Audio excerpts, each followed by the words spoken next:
I'm going to show you how you can sew your Adaline panties as bikini bottoms. So this is a technique that you can also apply to my Margot high waist panty pattern. That's got similar sort of cutouts at the waist and the leg openings like that, and that looks really cute as well as bikini bottoms. So you do need to alter the pattern pieces slightly to accommodate the swim elastic leg openings. It's really simple, but there are a few different techniques we're going to use, and of course different fabrics. So in this tutorial I'm going to be using a spandex fabric and a contrast spandex fabric for the binding and straps.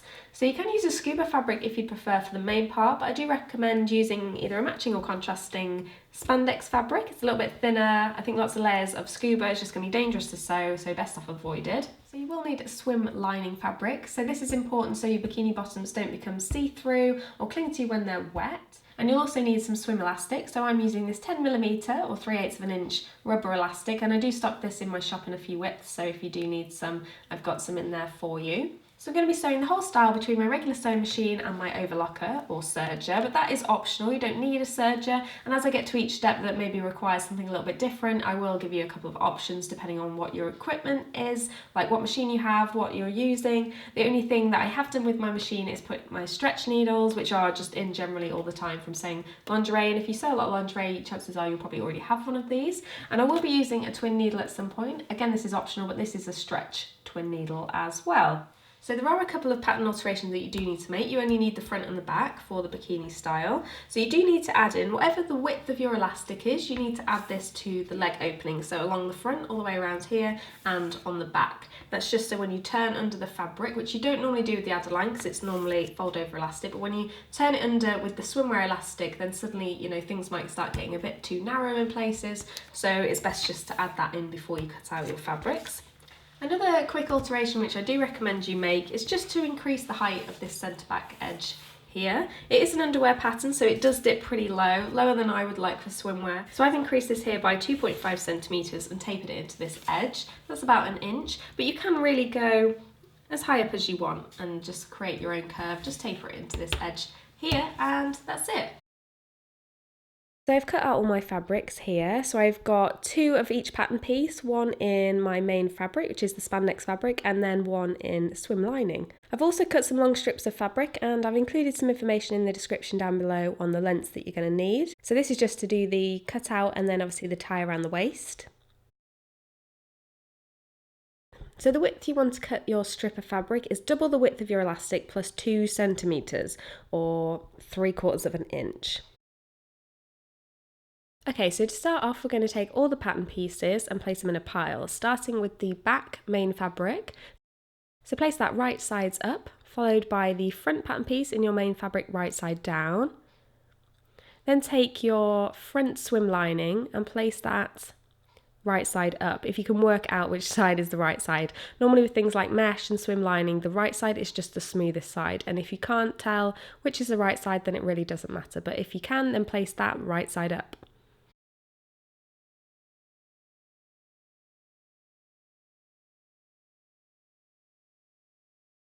And then finally take your swim lining back pattern piece and place this right side down. Again, if you can't work out which is the right side or the wrong side, then it really doesn't matter. So then just pin all these layers in place. Really important just to take a little bit of time. I mean, this bit took me a while. You've got 4 layers of fabric, ones that are quite slippy as well. The swim lining is quite slippy, and obviously spandex has got a shiny surface, so that's a little bit slippy too, but do just take your time and make sure that the side seams are all lining up perfectly. That's the trick to getting everything to look neat. You want ultimately the swim lining and the main fabric front and back pattern pieces to act as one, so we need to get them all lined up perfectly. If they're not, they may pull and make wrinkles in the top fabric if it's not quite sitting all flat underneath. So just take a little bit of time here to make sure it's all sitting nice and level at that seam. So we have pinned that all in place like that. So next up we're going to do the crotch seam. So fold the back pattern piece out of the way like that, and then just pull up the 2 layers of the front and match that seam. Then we're going to pin all this seam in place as well. So we're doing this basically so all the seams are hidden away on the inside. It's much more simple as well. It's less steps to actually do it this way than if you were to sort of sew the seam and then have to finish that seam in some way. It's much neater and it's actually much quicker to do it this way, I've found. So using a 5mm seam allowance, which is 1/4 of an inch, and a straight stitch, now sew all these seams.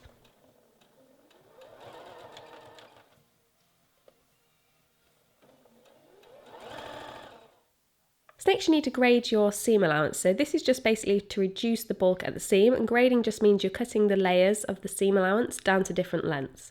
So start with the lining, and I'm just going to cut the 2 lining layers the same. They're very thin layers.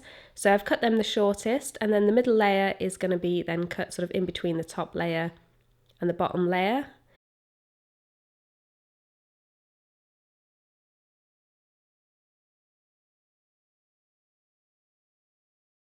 You'll see it'll look something like this. So that's just to reduce the bulk at the seam, and you need to do that with all 3 seams that you've just sewn. So now you've done that, this is what it should look like at this point, and then this is where the magic happens. You just have to turn the back pattern piece through like that, so all the right sides are facing out. And there we are, so all the seams are now hidden away on the inside, and you've got a completely lined bikini bottom.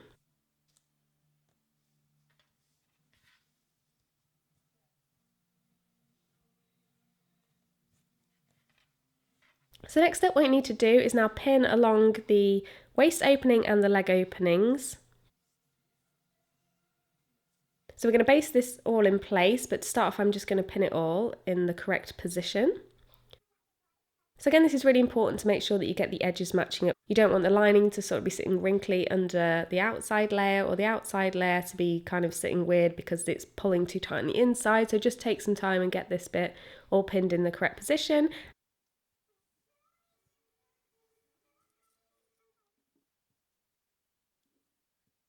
And then you need to sew along the waist opening and both of the leg openings.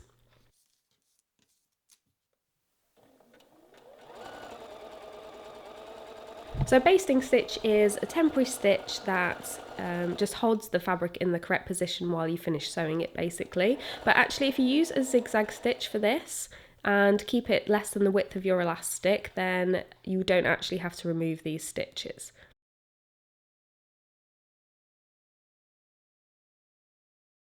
So I'm using a zigzag stitch. Approximate length and width set on my sewing machine is a length of maybe 2.8 and a width of 2.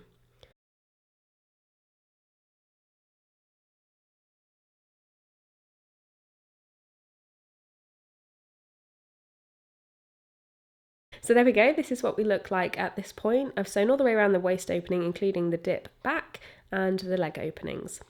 So for the next step, it's actually easier to work from the inside. There we are, you can see that all the seams are hidden away on the inside, and it looks really neat.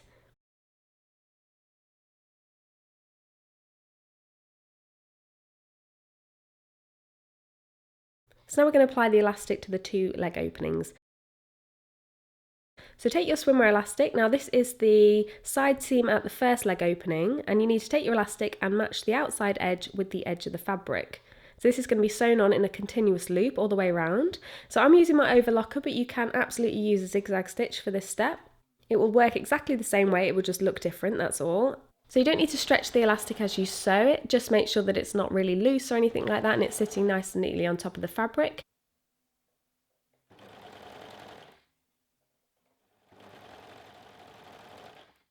So when you get back to where you started, just sew the elastic over the top of the edge, maybe by 1 centimetre, 1.5 centimetres, so about 3/8 of an inch. And then if you've used an overlocker, just twist it to the side like that.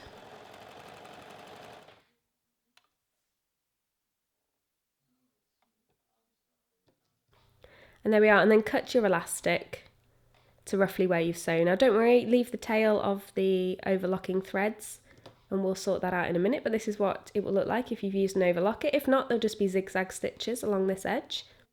And then you need to do exactly the same for the other leg opening. So this is the side seam at the leg opening, and then I'm just matching my elastic to this edge and sewing all the way along. If you can disengage the blade on your overlocker, then you might want to do that. You don't want to cut into your elastic. I actually didn't for this step.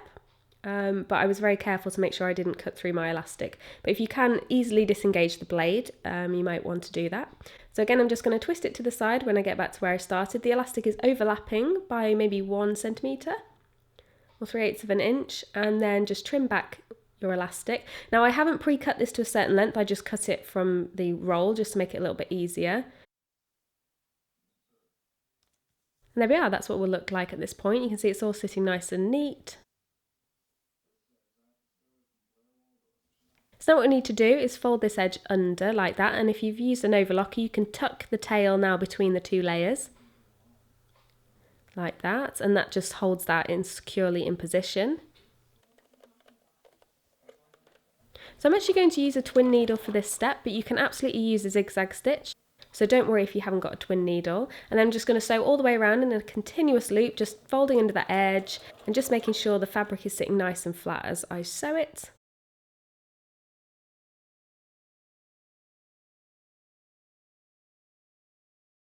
And there we go, so I've gone all the way around. And you can see that's quite neat looking.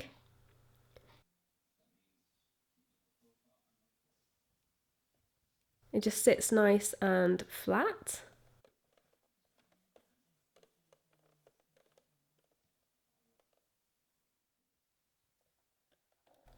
And then just do exactly the same for the other leg opening. So use a twin needle or a zigzag stitch, just sew all the way around this loop, folding over the fabric, making sure the fabric's really sitting flat.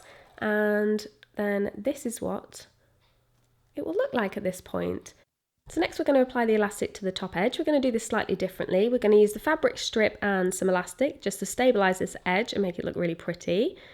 So take the fabric strip and place it right side to right side with the back at the dip. So you want to match those edges and just pin that in place all the way along. Just make sure your fabric strip is long enough to at least do this edge. Pin that in place all the way along until you get back to the waist opening on the opposite side.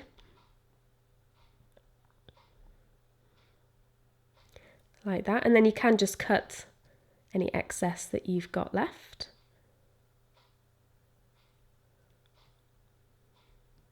So now we need to sew along this edge. Now I'm going to use a small zigzag stitch and sew close to the edge of the fabric.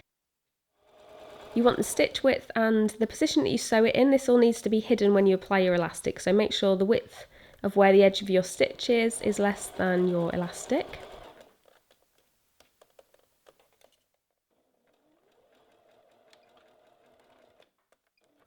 So sew that all the way along this edge, and there you are, you can see that, and that's going to be covered by my 1 centimetre wide elastic. So next take your elastic and place it to this edge, matching the edge of the fabric with the edge of the elastic, and then just sew with the zigzag stitch on top of the elastic, trapping the fabric underneath. And as you go all the way around, just make sure the edge of the elastic matches the edge of the fabric. So because this is quite a curved edge and we don't want to stretch it out, do just apply a little bit of tension on the elastic. You don't want it to be gathered, but you do want to contour this edge, so just apply a small amount of tension. You're not really stretching it, but just applying some tension on it.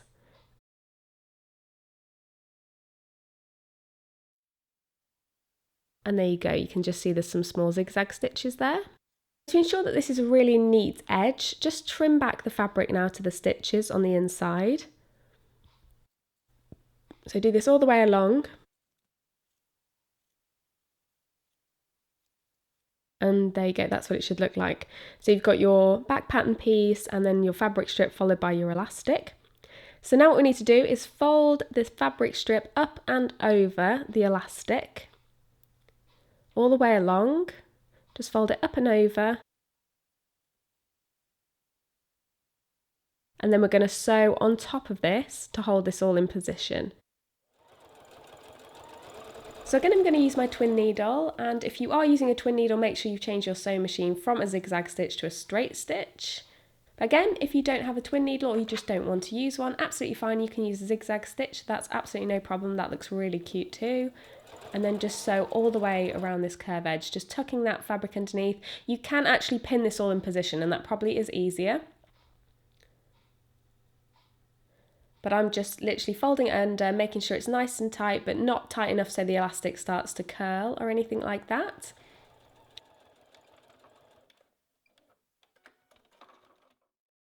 And there we go, this is what we'll look like. So to make sure it looks nice and neat on the inside, we're going to have some excess fabric, so just trim that back all the way to the stitches. It won't fray, so you can just trim that back.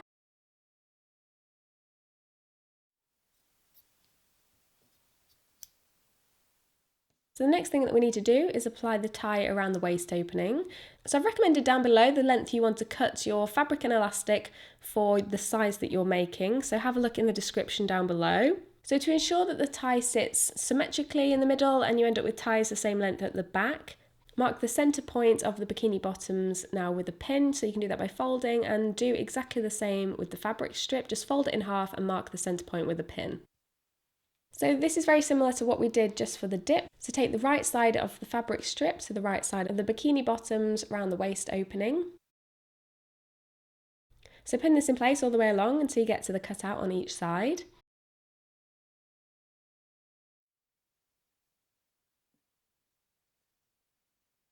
And then again with the zigzag stitch, just sew along this edge, and again making sure that your stitch width and the position you're sewing it isn't going to stick out when you apply your elastic on top of it. The elastic needs to cover the stitches that you're sewing now. So sew all the way along this edge, from the cutout on one side to the cutout on the other side. There we go, so we've got the overhang, and that's the tie that goes around the back. Next up, we need to apply the elastic. This needs to be applied to the top edge of the fabric, so double check that you're getting that in the correct place for the start of the tie. It needs to go along the top edge of the waist opening like that. Again, matching the outside edge using a zigzag stitch. And then just make sure your elastic and fabric is going through nice and flat. You don't need to stretch the elastic or anything.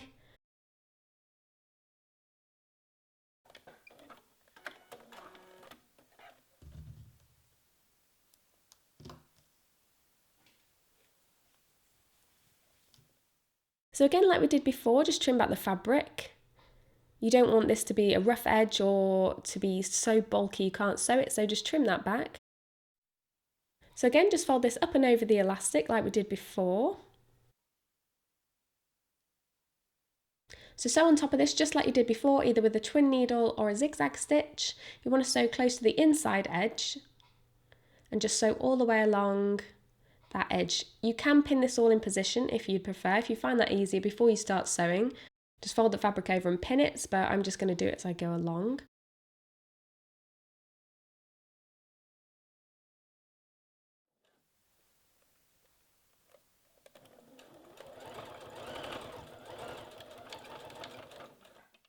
And then trim back the fabric to the zigzag stitches and make that nice and neat on the inside.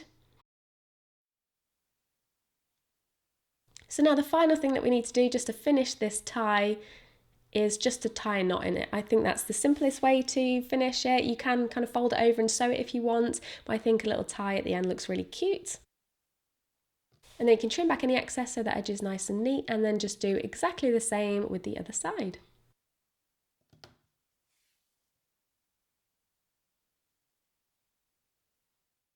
And that's how you can make your very own Adaline bikini bottoms. I hope you found this tutorial helpful. If you did, please give it a thumbs up, and don't forget to subscribe if you want to see more from me. Thank you very much for watching, and I'll see you next time.